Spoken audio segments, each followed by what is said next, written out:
Bismillahirrahmanirrahim. Assalamu alaikum first year class. Welcome to the new topic of chapter 5, that is network communication and protocols. Today we'll discuss two types of network, that is circuit switching network and packet switching network, and these classification is on the basis how message is forwarded or how message is being transmitted over a network.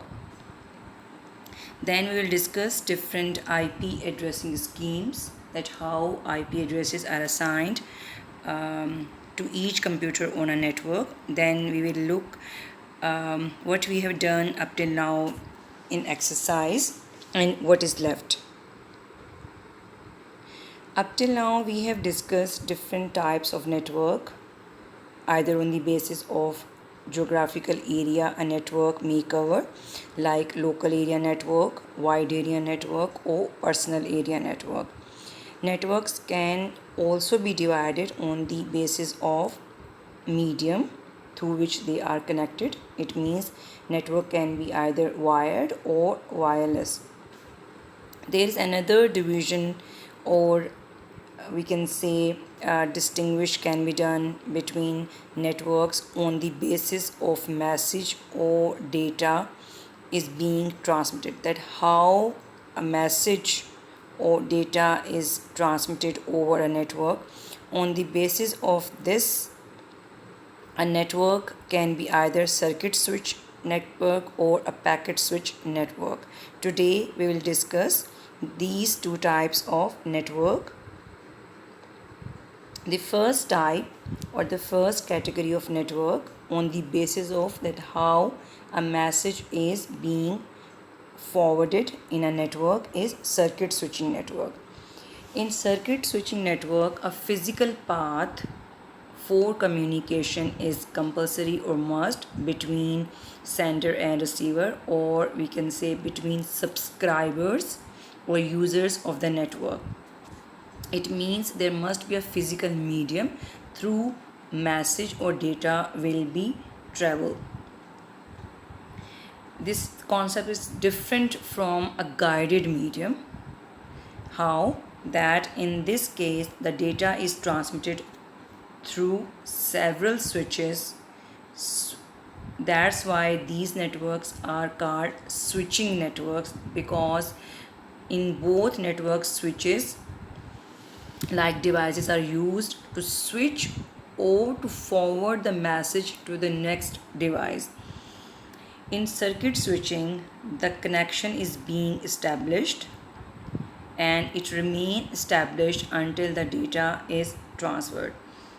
What happens in circuit switch network when a device A or a user A, or in term a subscriber of the network A, want to transmit data to a user B or a device B, then there is a physical path which is already established between both the devices, is compulsory part of this type of network. If there is no physical path or there is some problem in this physical path, that then data will not be transmitted or will not be forwarded from sender to receiver. In between these two subscribers or user, there will be some switches which actually are dedicated for this communication.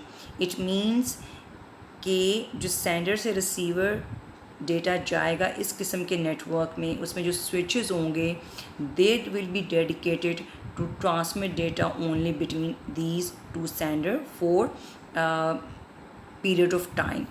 जब data end हो जाएगा या communication end हो जाएगी, then these switches और this physical path will be available for next communication. तब उस physical path को यूज़ करके कोई और दो सब्सक्राइबर्स जो है या ये सब्सक्राइबर ए या यूज़र ए किसी और सी यूज़र को डेटा सेंड कर सकता है। जब तक दो डेटा सेंड कर रहे होते हैं या आपस में कम्युनिकेट कर रहे होते हैं, उस वक्त तक ये फिज़िकल पाथ कोई और यूज़ नहीं कर सकता। The data is forwarded in circuit switching network in 3 phases. The first phase is the establishment of the circuit. In this phase, the sender dials the number of the receiver. यहाँ जो एक user है जो दूसरे से बात करना चाहता है वो उसके साथ अपना कनेक्शन इस्टेब्लिश करेगा by dialing or by connecting to it.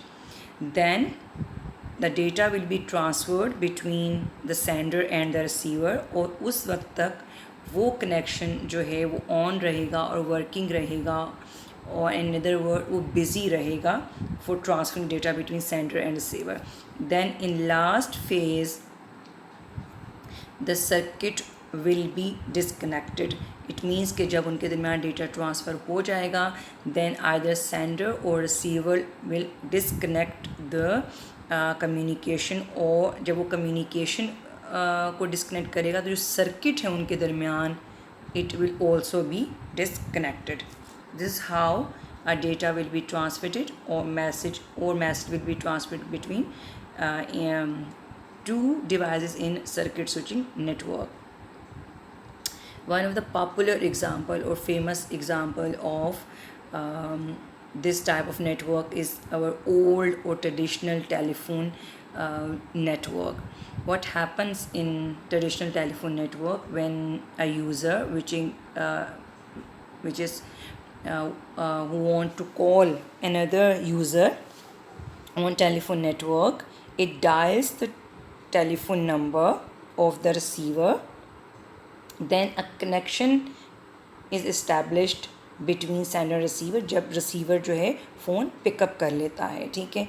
अब जो सेंडर है वो एक ख़ास नेटवर्क को यूज़ करके जिसकी लाइंस ऑलरेडी किसी कंपनी ने बिछाई हुई उस कंट्री के अंदर और उस कंट्री के बाहर, ठीक है. ये भी हो सकता है कि वो अपनी लेट मी गो बैक. ये भी हो सकता है कि वो लोकल लेवल के ऊपर जो है कनेक्शन इस्टेब्लिश करे. तब भी जो कंपनी है जिसने वो नेटवर्क की लाइंस बिछाई हुई हैं उसको अपनी एक्सचेंज के थ्रू उसका जो है वो कांटेक्ट उस प्रोवाइडेड नंबर के ऊपर कर देगी. But if the subscriber user want to connect the receiver outside the country, then the company will also have dedicated line outside the country or at international level as well. तो वो उन dedicated lines को use करके उन physical path को use करके उसका जो राब्ता है उस sender से outside the country जो है वो करवा देगी. लेट्स सी, पाकिस्तान से बैठ के अगर कोई अमेरिका के शहर न्यूयॉर्क के अंदर किसी से बात करना चाहता है, so there must be a physical path और physical line between the two subscribers, ठीक है. और उसी तरह की फ़िज़िकल लाइंस एक मुल्क के अंदर भी होती हैं, ठीक है. टिपिकल टेलीफोन लाइंस जो हैं जिनको यूज़ करके हम किसी से कांटेक्ट या किसी से बात कर सकते हैं. और हमें इस चीज़ का भी आइडिया है जब जिस दौरान हम किसी से बात कर रहे होते हैं उस दौरान कोई और हमसे सेम लाइन यूज़ करके बात नहीं कर सकता, ठीक है. या हम भी सेम लाइन यूज़ करके अगर हम किसी एक से बात कर रहे हैं तो हम किसी और से बात नहीं कर सकते, क्योंकि there is only one dedicated path between which is coming towards me और मैं उसी को यूज़ कर सकती हूँ. This type of communication is used in typical or old telephone network. Then if we talk about advantages and disadvantages of circuit switching network, as the connection is once established, it remains open until the data is being transferred, so there is less chance of transferring of delay in data, ठीक है. जब तक जो है specially जो voice calls हैं, जो हमारी कन्वर्सेशन है जिसमें जो है वो डिले सम टाइम आना इज़ नॉट एफिशिएंट। सो इस तरह के नेटवर्क्स जहाँ पे एक तो क्लियर कन्वर्सेशन रिक्वायर्ड होती है या क्वालिटी कन्वर्सेशन रिक्वायर्ड होती है, उस तरह के नेटवर्क्स उस तरह की कम्युनिकेशन के लिए भी ये नेटवर्क अच्छे हैं।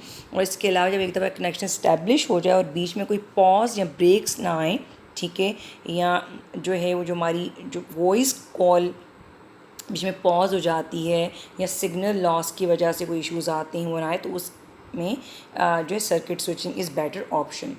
On the other hand, it also ensures a dedicated path between the sender and receiver. So as the path is dedicated and no other is using, so most probably जो data transfer speed है it is better as compared to packet switching network, जिसके अंदर जो है वो data के अंदर delay भी आ सकता है, specially if you talk about voice calls, ठीक है. सो ऑलमोस्ट इसका ये एक ही तरह का जो है वो एडवांटेज है.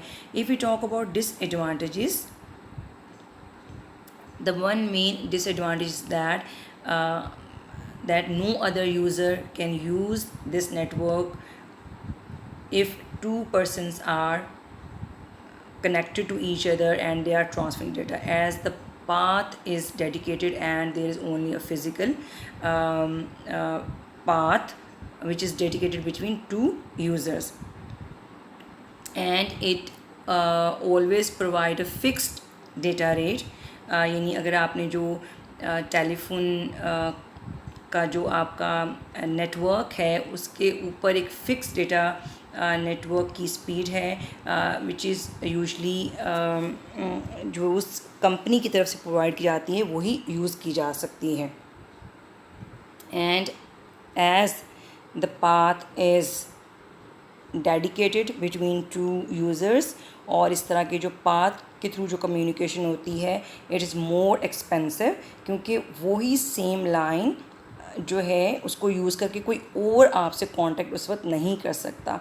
ऑन द अदर हैंड, जब आप पैकेट स्विचिंग नेटवर्क की बात करेंगे उसमें आपको आइडिया है कि आप एट द सेम टाइम एक ही लाइन को यूज़ करके या एक ही कनेक्शन को यूज़ करके एक से ज़्यादा लोगों से बात कर सकते हैं, जिसकी एग्जांपल हमारे पास स्काइप है, व्हाट्सएप है, या इस तरह की बहुत सारी कम्युनिकेशन जिसमें हम एक से ज़्यादा लोगों से बात कर सकते हैं, ग्रुप कॉल्स कर सकते हैं, या हम सेम जो टाइप की जो नेटवर्क है वो और किस्म की कम्युनिकेशन के लिए भी यूज़ कर सकते हैं. लाइक मीनवाइल हम जो है वो इंटरनेट के ऊपर सर्च कर सकते हैं, हम जो है वो ईमेल फॉरवर्ड कर सकते हैं, हम कोई फ़ाइल ट्रांसफ़र कर सकते हैं. So same network can be use for other purpose in other type of network, that is packet switching. लेकिन सर्किट स्विचिंग में ऐसा नहीं होता है.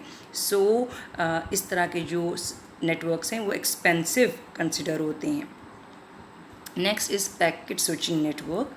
As compared to circuit switching network, there is no physical path available between sender and receiver for transmitting data.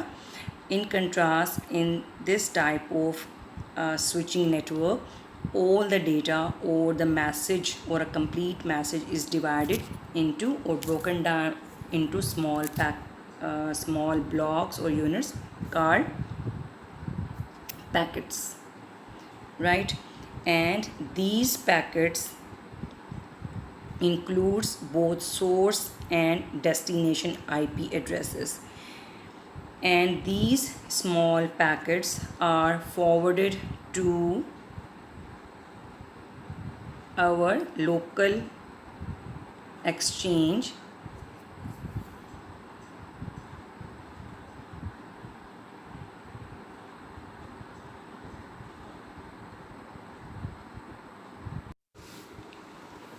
What is advantage of making packets is that packets can move independently along the network from sender to receiver, as there is no physical or specific path between sender and receiver. So packets may take any other path if one path is not available or there is some problem in a specific path. So packets may travel along different path. जैसे कि आप इस example में देख सकते हैं, if there are 4 packets related to one message, then packet 1 is taking different path, like packet 1 is going from this path, yellow color is showing packet 1, and packet 4 and 2 taking another path. On the other hand, packet 3, which is in white color, is taking another path. But on receiving side, they are received in sequence.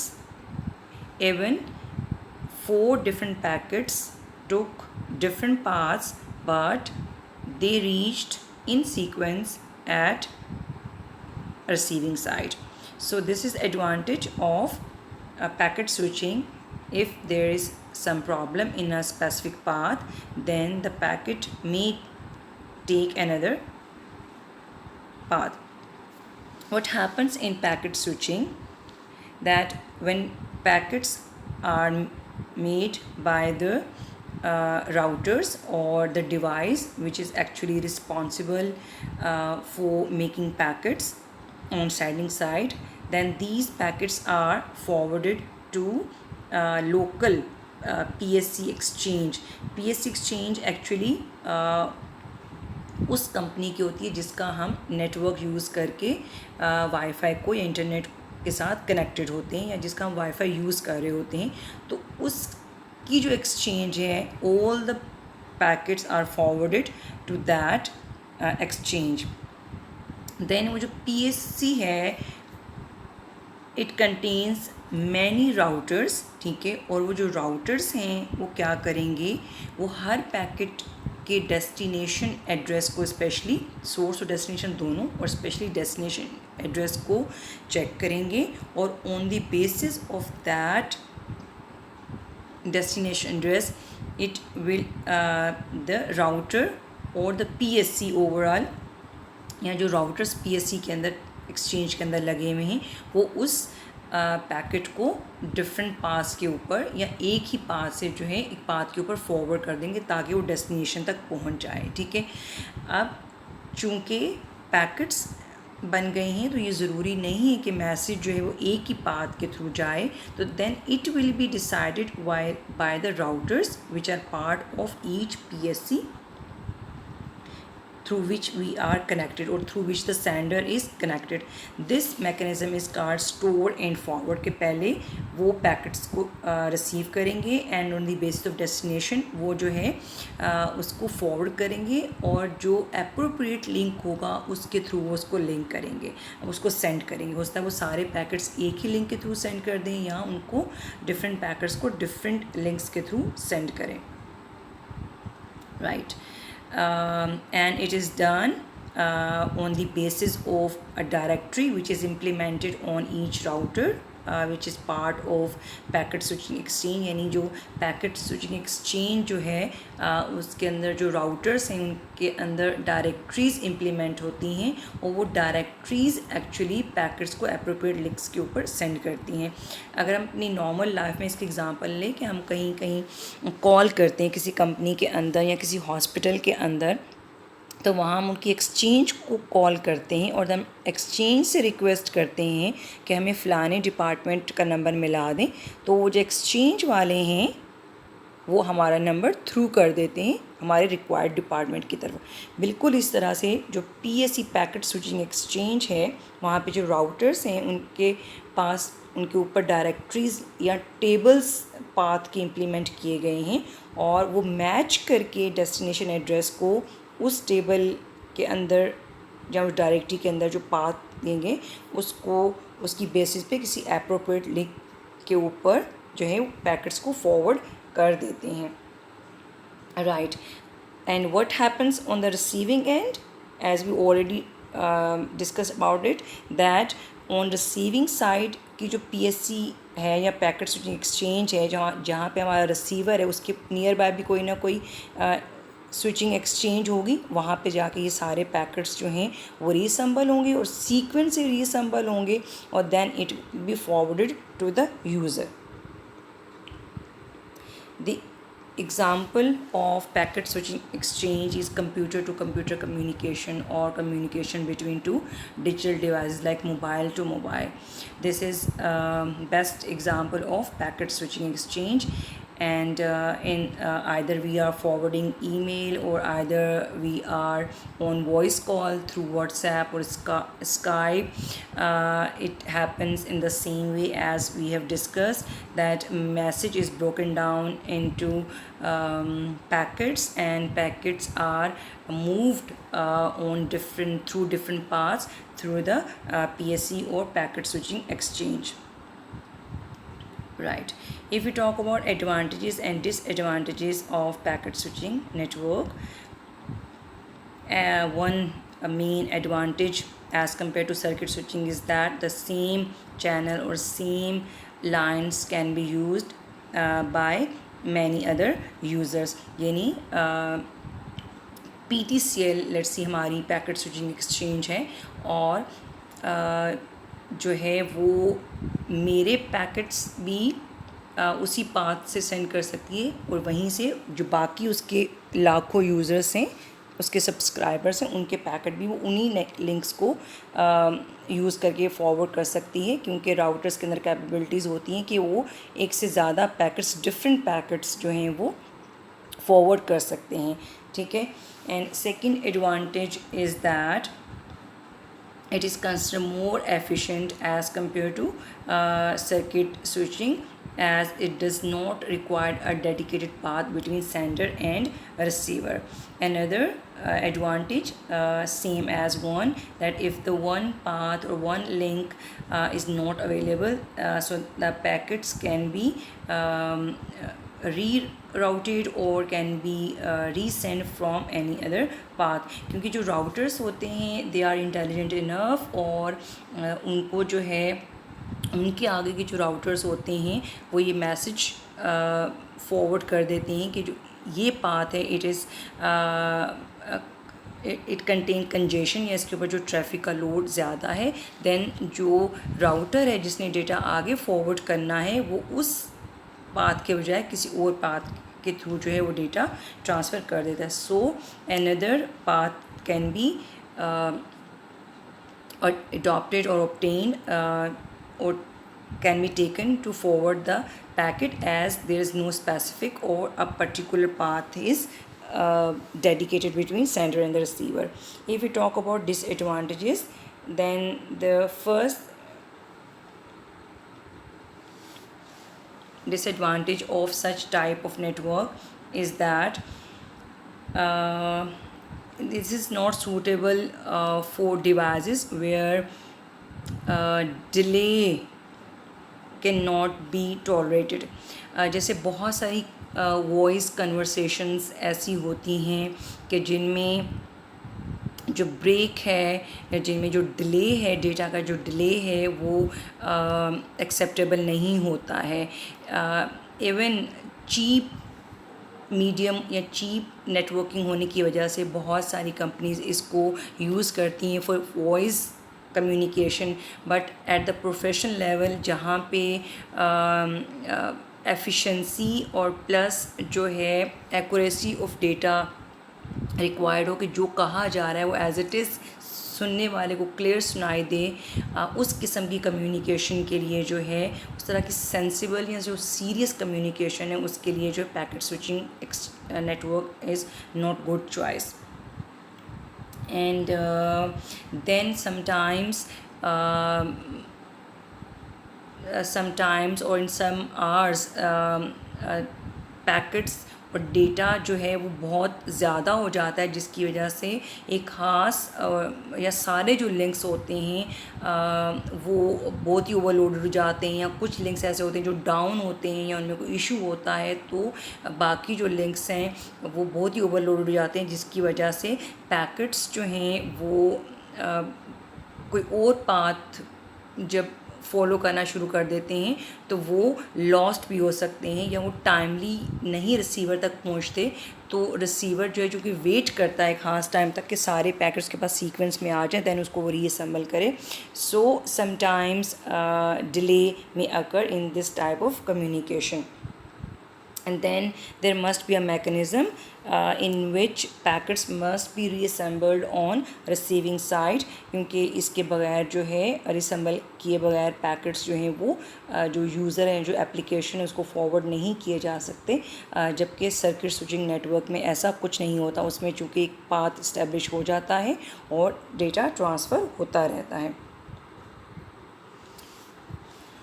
Next topic that we are going to discuss is IP addressing scheme. We have already discussed that an IP address is a number or a label or a number label which is assigned to each computer which appears on the network or which participate on the internet.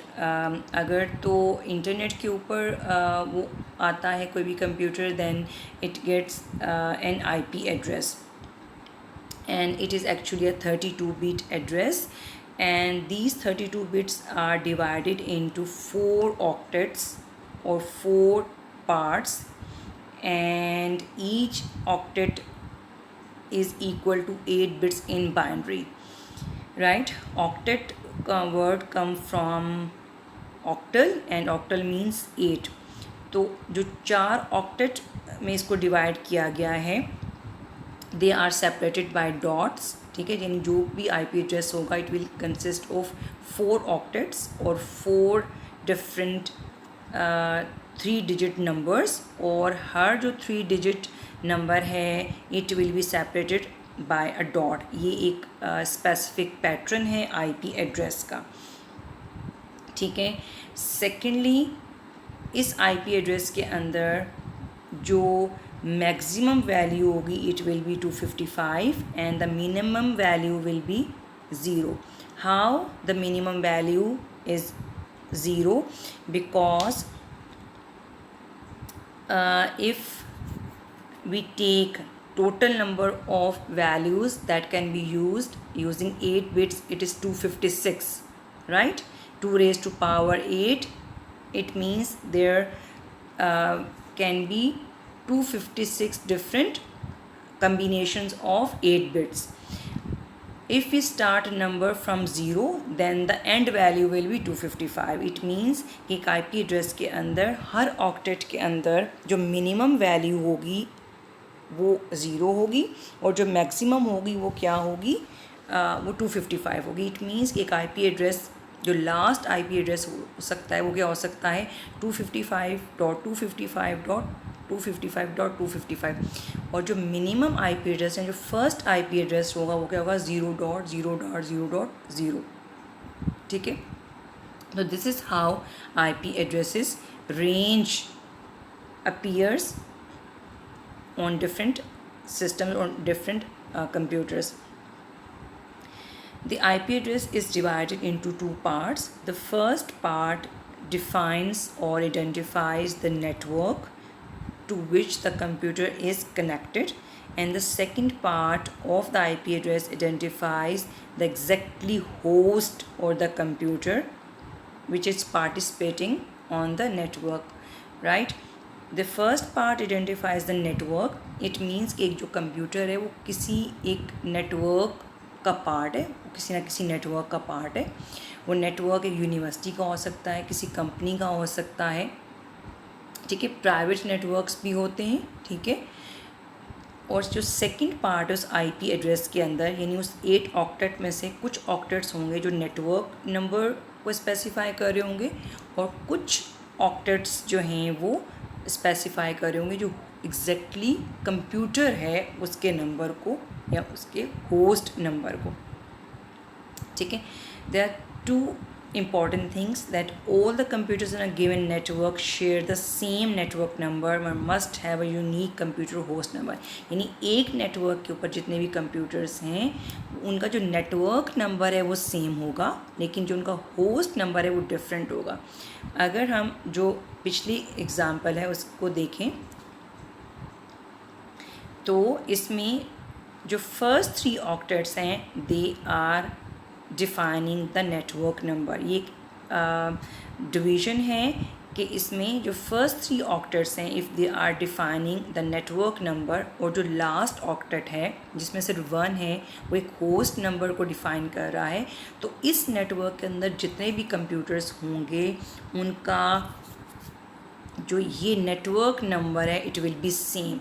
हाँ, ये change हो सकता है, जो host number है किसी host का या किसी कंप्यूटर का ये 1 होगा, किसी का ये .2 होगा, किसी का ये .3 होगा, किसी का ये .20 होगा, बट एक नेटवर्क के ऊपर अगर उन तमाम का जो नेटवर्क नंबर ये है it will be same for all the computers which are part of the same network.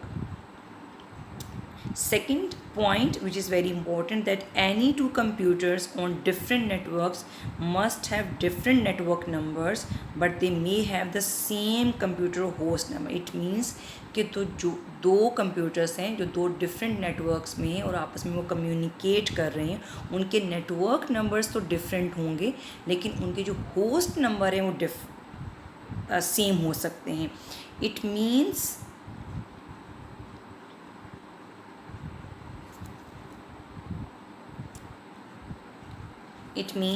if there is a network which is 192.168.1.1 और ये किसी एक कंप्यूटर को असाइन हुआ है, देन अनदर कंप्यूटर जो किसी और नेटवर्क का है तो उसका नेटवर्क नंबर जो है वो लेट्स सी 168.168.1.1 हो, यानी उसका जो नेटवर्क नंबर है, जो उसका इनिशियल नंबर है, यहाँ तक वो डिफरेंट होना चाहिए, उसके एंड में उसका होस्ट नंबर जो है वो 1 हो सकता है।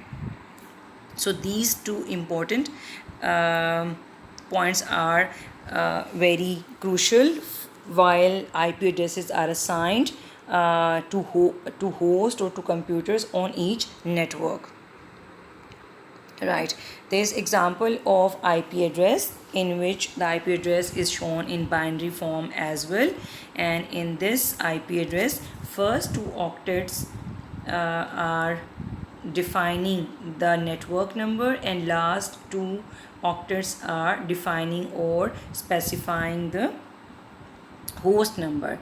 And क्या या किस बेसिस पे हम डिसाइड करते हैं कि कितने ऑक्टेट्स जो हैं वो नेटवर्क के लिए हम रखेंगे और कितने ऑक्टेट्स जो हैं हम होस्ट के लिए रखेंगे, ये हम जब नेटवर्क क्लासेस पढ़ेंगे कि जो आईपी एड्रेसेस उसकी डिफरेंट क्लासेस बना दी गई हैं, ठीक है, वो एक्चुअली इस बेसिस पे है कि कितने ऑक्टेट्स जो हैं वो नेटवर्क के लिए और कितने ऑक्टेट्स जो हैं वो होस्ट के लिए हैं, ये हम उसमें डिस्कस करेंगे कि हम ये किस तरह से डिसाइड करते हैं। या एक कंपनी जो आईपी एड्रेसेस की रेंज बाय कर लेती है तो वो कौन से आईपी एड्रेसेस की रेंज बाय करती है, ठीक है, कि उसमें नेटवर्क के लिए कितने ऑक्टेट्स रखने हैं और होस्ट के लिए या कंप्यूटर्स के लिए कितने ऑक्टेट्स रखने हैं, ये हम अपने नेक्स्ट टॉपिक में डिस्कस करेंगे। Another concept which is related to IP address is subnet mask. Subnet mask is actually another 32-bit number which is required for TCP/IP communication, or we can say for the communication of two computers communicating with each other on different networks using TCP/IP protocol. Subnet mask is related to a term subnetting. Subnetting का मतलब ये होता है जब हम एक बड़े network को जिसके अंदर बहुत सारे आईपी एड्रेसेस होते हैं उसको छोटे नेटवर्क्स में जिनको सबनेट्स कहा जाता है उसमें डिवाइड कर देते हैं. This is called subnetting and this is done either for security purpose और आइदर फॉर मैनेजमेंट. लाइक कोई कंपनी है जिसने let's see 10,000 IP addresses assign किए हुए हैं अपने डिफरेंट कंप्यूटर्स को, और वो डिफरेंट डिपार्टमेंट्स के अंडर काम कर रही है, और वो ये नहीं चाहती कि एक जो डिपार्टमेंट के कंप्यूटर्स हैं वो जो आपस में कम्युनिकेट कर रहे हैं वो भी उसी राउटर के थ्रू कम्युनिकेट करें, जिसके थ्रू एक दूसरा डिपार्टमेंट जो है वो कम्युनिकेट कर रहा है, यानी फॉर सिक्योरिटी रीज़न वो उसी राउटर से अपना डेटा नहीं गुजारना चाहती, वो चाहती है कि एक ही डिपार्टमेंट के जो कंप्यूटर्स हैं, जो एक सबनेट के जो कंप्यूटर्स हैं, वो आपस में एक स्विच के थ्रू या राउटर के थ्रू कम्युनिकेट करें, और जो दूसरे सबनेट का जो राउटर है उसके थ्रू डेटा जो शेयर ना हो, यानी एक ही कोई कॉमन राउटर बीच में मौजूद ना हो। फॉर दिस वो कंपनी क्या करती है, वो लार्ज नेटवर्क को सबनेट्स में डिवाइड कर देती है using the concept of subnet mask. ठीक है, ये सिक्योरिटी के लिए भी होता है और इजी मैनेजमेंट के लिए भी होता है, क्योंकि वो कंपनी ये डिसाइड करती है कि कितने आईपी एड्रेसेस मैंने इस डिपार्टमेंट को देने और कितने आईपी एड्रेसेस मैंने इस डिपार्टमेंट को देने, और आपस में वो जो है उनकी आपस में कोलिजन नहीं होगी। और इसके अलावा सबनेट मास्क ये भी डिसाइड करता है कि क्या जो दो होस्ट हैं, जो दो कंप्यूटर हैं, क्या वो लोकली आपस में कम्युनिकेट कर रहे हैं या वो एक राउटर के थ्रू किसी रिमोट कंप्यूटर या किसी और कंप्यूटर जो उससे दूर लोकेट कर रहा है उसके साथ कम्युनिकेट कर रहे हैं। So this the concept of subnet mask. Subnet mask is another 32 bit number just like IP address. ठीक है, और इसमें भी 4 ऑक्टेट्स होते हैं, और हर ऑक्टेट के अंदर जो है वो रेंज जो है वो 0 या 255 होती है। लेकिन as compare to IP address specific subnet mask जो हैं वो डेवलप किए गए हैं on the basis of network class, जिसको हम नेक्स्ट डिस्कस करेंगे। है is example of subnet mask. ठीक है, ये क्लास सी के जो नेटवर्क्स होते हैं, ठीक है, उसका एक स्पेसिफिक नेटवर्क मास है और इसकी वैल्यू क्या है 255.255.255.0। इन बाइनरी फॉर्म हम इसको जो है इस तरह से लिख सकते हैं, क्योंकि जब हम 255 को बाइनरी में डिवाइड करते हैं तो हमारे पास जो है ऑल वंस आते हैं, 8 ऑल वंस आते हैं। ठीक है, और इट मीन्स कि हम जो ये सबनेट मास्क है ये क्लास सी के लिए एक स्पेसिफिक सबनेट मास्क है, इसको हम बाइनरी फॉर्म में इस तरह से लिख सकते हैं। राइट, सबनेट मास्क के अंदर क्या होता है, अगर हम इस सबनेट मास्क की बात करें कि जो मैंने आपको बताया कि क्लास सी का जो नेटवर्क है या क्लास सी के जो आईपी एड्रेसेस होते हैं, ये ए बी सी और डी आईपी एड्रेसेस हैं, ये हम नेक्स्ट लेक्चर के अंदर डिस्कस करेंगे। तो उससे आपको सबनेट मास्क का कॉन्सेप्ट थोड़ा सा और समझ आएगा, यहाँ पे सिर्फ इसका इंट्रोडक्शन देना जो है वो पर्पस है। If we talk about this typical subnet mask which I am saying that it is subnet mask of class C IP addresses. In this network, this subnet mask is specifying that the IP address of this type of network will have 3 octets reserved for network address, या network का जो number है उसके लिए क्या होंगे, first 3 octets reserve होंगे, और जो लास्ट ऑक्टेट है उसके अंदर आप चेंज कर सकते हो एज इट इज़ 0। ठीक है, बस जो फर्स्ट 3 ऑक्टेट्स हैं उनमें हम कोई चेंज नहीं कर सकते, क्योंकि वो नेटवर्क को डिफ़ाइन कर रहे हैं या नेटवर्क को स्पेसिफाई कर रहे हैं। हाँ, हम जो लास्ट ऑक्टेट है उसकी वैल्यू चेंज करके हम डिफरेंट होस्ट नंबर्स में डिफरेंट होस्ट को डिफरेंट आईपी एड्रेसेस जो हैं वो असाइन कर सकते हैं। Right, that's all from today's lecture. Here is exercise. मैंने जो है क्वेश्चंस जो अभी तक हम कर चुके हैं उनको यहाँ पे क्रॉस कर दिया है। आप जो है अपनी बुक के अंदर देख लीजिएगा, जो शॉर्ट क्वेश्चन आंसर्स हैं वो हमने फर्स्ट 8 पार्ट्स जो हैं वो अभी तक सॉल्व कर लिए हैं एट डिफरेंट लेवल्स। ठीक है, और आप के लिए जो टास्क है आफ्टर दिस लेक्चर वो आपके क्वेश्चन नंबर 9 और 10 हैं। ये शॉर्ट क्वेश्चंस हैं दोनों। ठीक है। इसमें आपने कंपेयर करना है सर्किट स्विच नेटवर्क को और पैकेट स्विच नेटवर्क को, और सेकेंडली आपने आईपी एड्रेसिंग स्कीम को डिफ़ाइन करना है कि what does mean by IP addressing scheme, और इसके अलावा आपने सबनेट मास्क को भी डिफ़ाइन करना है। सबनेट मास्क का आपके क्वेश्चन नंबर 10 में नहीं है, पर मैंने ऐड कर दिया है ताकि आप जो हैं इसकी भी थोड़ी सी आपकी प्रैक्टिस हो जाएगी, तो आपने इसको भी शॉर्टली डिफ़ाइन करना है। Secondly, if we talk about long answers और डिस्क्रिप्टिव आंसर्स, तो इसमें हमने जो है फर्स्ट 7 पार्ट्स अभी तक जो है वो अटैम्प्ट कर लिए हैं। सिर्फ 8th पार्ट रहता है in which we have to discuss network classes, जो कि हम नेक्स्ट टॉपिक के बाद डिस्कस करेंगे।